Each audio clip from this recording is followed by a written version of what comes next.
শুনলাম তুই গাজরের সাথে সম্পর্ক করেছিস।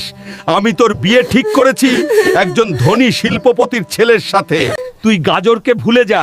গাজর একটা ফকিন্নির ছেলে। গাজরের সাথে তোকে বিয়ে দিব না। তুই গাজরকে ভুলে যা আজকেই। আমি গাজরকে অনেক ভালোবাসি। গাজরকে ছাড়া আমি বাঁচবো না একদিনও।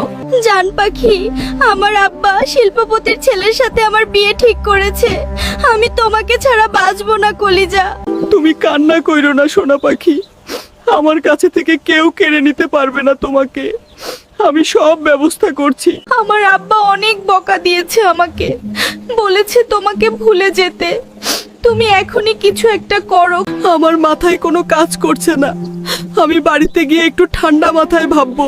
তুমি চিন্তা কইরো না সোনা পাখি, যেভাবেই হোক আমার ফুলকপিকে আমি বিয়ে করব। একটা উপায় যেভাবেই হোক খুঁজে বের করব আজকের ভেতরেই। আমাদের ভালোবাসা এভাবে মরে যেতে পারে না। আমাদের ভালোবাসা ব্যর্থ হলে আমরা দুইজন পৃথিবী থেকে বিদায় নিব। আব্বা, আমি ফুলকপিকে অনেক ভালোবাসি।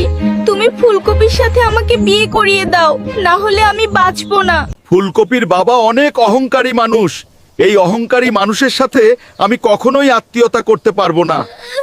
ফুলকপি, তুমি বাড়ি থেকে বেরিয়ে আসো। আমরা পালিয়ে যাব দুইজন। আমাদের পরিবার মেনে নিবে না কখনোই। জান পাখি, তুমি বাইরে অপেক্ষা করো, আমি এখনই চলে আসছি। তুমি মাঠের ভেতরে দাঁড়াও, আমি লুকিয়ে আসছি।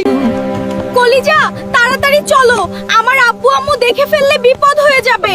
অনেক দূরে চলে যেতে হবে। আমরা আর কোনোদিন বাড়িতে ফিরে যাব না। সোনা পাখি, তুমি সবাইকে বলে দাও ভিডিওতে লাইক কমেন্ট করে দিতে।